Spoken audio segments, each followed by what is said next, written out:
stage, I'd like to introduce an immensely talented person who's putting on this exhibition today, my wife, Cecilia Sharp.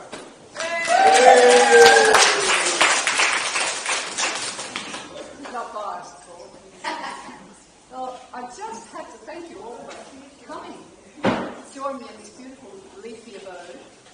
You don't have to be nervous, this is my speech. I first made friends with the gum leaves over 40 years ago.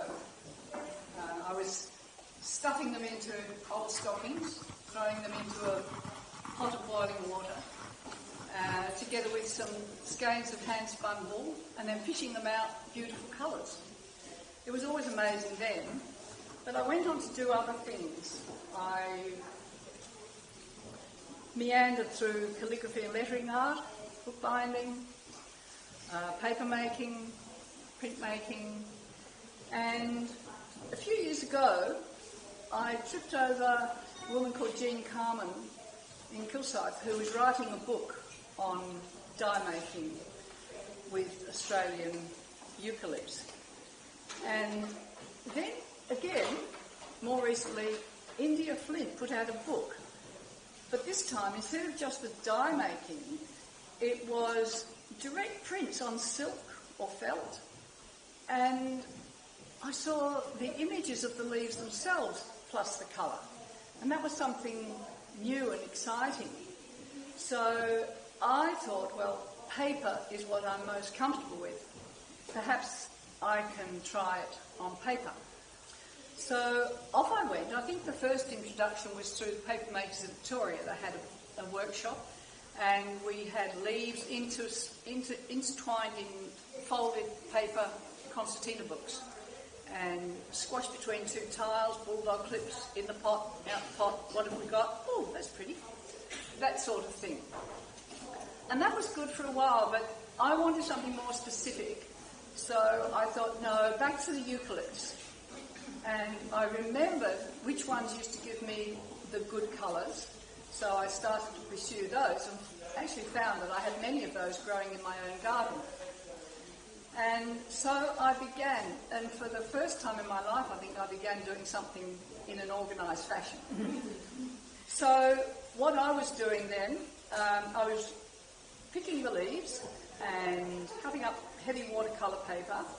I lay the leaves on, roll them up round either a stick, it was originally a wooden stick, but now I use polypipe because it doesn't dry out and split the paper, and then string around it, pot of boiling water, bit of iron sulphate, in with the rolls of leaf paper, cooked up for a couple of hours, leave them in there, or actually I don't leave them in the pot. I have this image, I don't know why, of them all sitting on top of each other, squashing each other, and I don't like to do that. So I lift them out, put them in a tray, and pour the contents of the cooking pot over the top, so they actually sit next to each other overnight.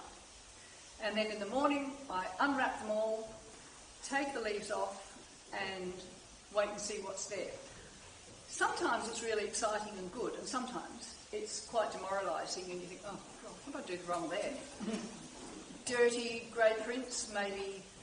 And sometimes it's after I'm trying new leaves. I've discovered that the leathery leaves, growing up on the mountains, exude this sort of gum that gets on the papers. And the colour that comes out of the leaves, I'm told, it's not the oil.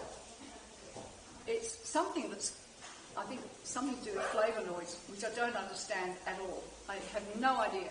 I only know that I can have a fair guess which leaves will work. It's always the leaves that have a slight grey cast to them. If it's a bright green eucalyptus leaf or a very dark green, there's no point in even trying it.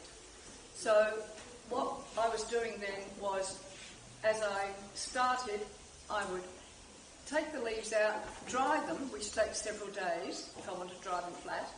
Then I would scan them, number them, write them up in my diary, and then if they were really, really good, I would sign them. If not, they just went on the shelf and the stack got higher and higher and higher, of course. So that's what I've been doing. Every year I start a new diary. I'm now at print number 1,100 and something or other. They're not all good, believe me. She's absolutely hopeless with numbers.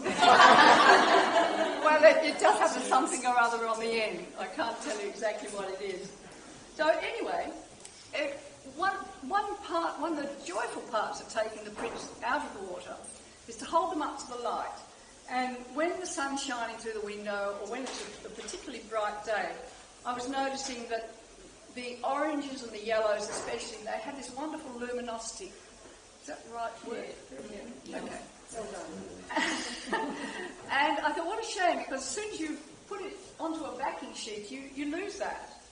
And a friend of mine from England kept saying, you've got to make lamps, you've got to make lamps. And I thought, yes, lamps would be really nice, but I wanted a lamp that was dead simple, just dead simple. To me, it's all about the print. And so finally, she found the lamps for me. These little lamps, the basis of these little lamps comes from IKEA. All right? No secrets. They come from IKEA. Well, not anymore, because you'll bought them all up. Not quite. Anyway, so then it meant that I could make the lamps. And I was just so thrilled with them. So anyway, that was the lamps. And I have to tell you about the frames. All the frames in the gallery here, except for the 3 pale ones over there and the black ones, were all made by Johnny, standing there with his And the timber he used was the timber left over from us making our mud brick home over at Healesville, the duck pond. So if you do happen to buy any of these frames, you're not only buying a print, you're buying a part of duck pond history. That's pretty special. And, okay, now what else do I have on my big long stick? The visitor's book. I've got a print on the table there next to the visitor's book, and the pages the entries are numbered. So if you leave a name and either an email address or a phone number that I can read, at the end of the exhibition, at the beginning of April, we will draw one name out of there, and that person will win the print. And the other thing I just have to mention is that as long as my application is accepted and I manage to get it in on time, I do hope to be part of the wonderful Yarra Valley Arts Organisation's Open Studio. And our area for Open Studio in Healesville will be on the 21st and 22nd of September. That's the date, numbers, got that right. Okay, so... But before then... You don't want to mention Tarawara? Oh yes, I'll talk about it. I actually haven't got Tarawara on my list. I will be at Tarawara Makers Market on the 30th and the 31st of March. So... there we are. Once again, thank you so much for coming. Lisa made it.